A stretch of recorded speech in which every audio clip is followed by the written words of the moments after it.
पश्चिम बंगाल की पूर्व सीएम ममता बनर्जी द्वारा बनाई गई तृणमूल कांग्रेस में अंदरूनी उथल-पुथल मची हुई है। पिछले कुछ दिनों में टीएमसी के वरिष्ठ नेताओं ने इस्तीफा दिया है। विधायकों और सांसदों के बीच बागी गुट तैयार हो चुके हैं। कांग्रेस के साथ विलय की अटकलें भी तेज हो चुकी है। इन घटनाओं ने पार्टी की अंदरूनी एकजुटता पर सवाल खड़े कर दिए हैं। इन सबके बीच चर्चा ये भी है कि ममता बनर्जी को अपना आदर्श बताने वाली सायोनी घोष भी कोलकाता से बाहर निकल गई हैं।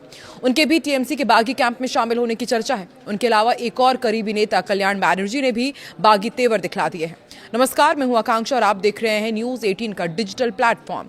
टीएमसी में फूट का पहला बड़ा संकेत पश्चिम बंगाल विधानसभा में मिला, जहां स्पीकर रविंद्रनाथ बोस ने पिछले हफ्ते ऋतव्रत बनर्जी के नेतृत्व वाले 58 बागी टीएमसी विधायकों को मुख्य विपक्षी गुट के तौर पर मान्यता दी।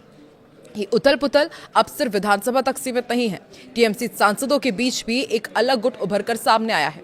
बारासात की सांसद काकुली घोष ने पिछले हफ्ते पार्टी के सभी पदों से इस्तीफा दे दिया था।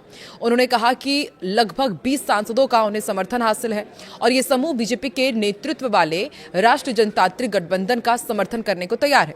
असंतुष्ट समूह सिर्फ कम चर्चित विधायकों तक सीमित नहीं है। बाकी खेमे में कई हाई प्रोफाइल नेता शामिल हैं। जादवपुर की सांसद सायोनी घोष और कोलकाता दक्षिण की सांसद माला रॉय बुधवार को असंतुष्टों के साथ जुड़ गई।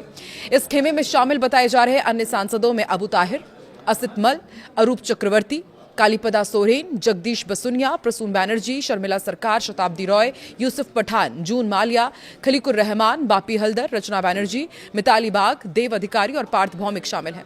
वहीं सुष्मिता देव सहित कई सांसदों ने इस्तीफा भी दे दिया है। उपराष्ट्रपति और राज्यसभा चेयरमैन सीपी राधाकृष्णन ने राज्यसभा सांसद सुष्मिता देव का इस्तीफा मंजूर भी कर लिया है। इससे पहले टीएमसी के सीनियर नेता सुखेंदु शेखर रॉय ने राज्यसभा और पार्टी की प्राथमिक सदस्यता दोनों से इस्तीफा दे दिया था।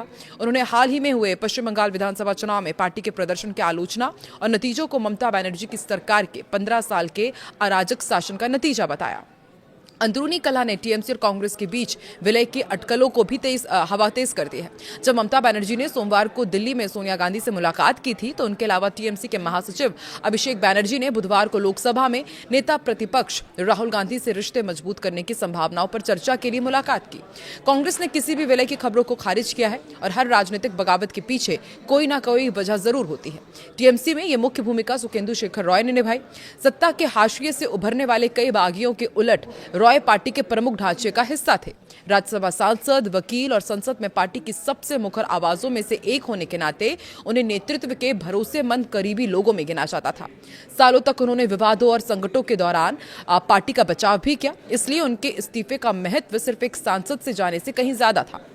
बंगाल की राजनीति में तृणमूल से नेताओं का पाला बदलना कोई नई बात नहीं है। रॉय का जाना इसलिए अलग था क्योंकि ये ऐसे नेता की तरफ से हुआ था जिन्हें बगावत से बहुत कम फायदा हुआ और बहुत ज्यादा नुकसान हो सकता था।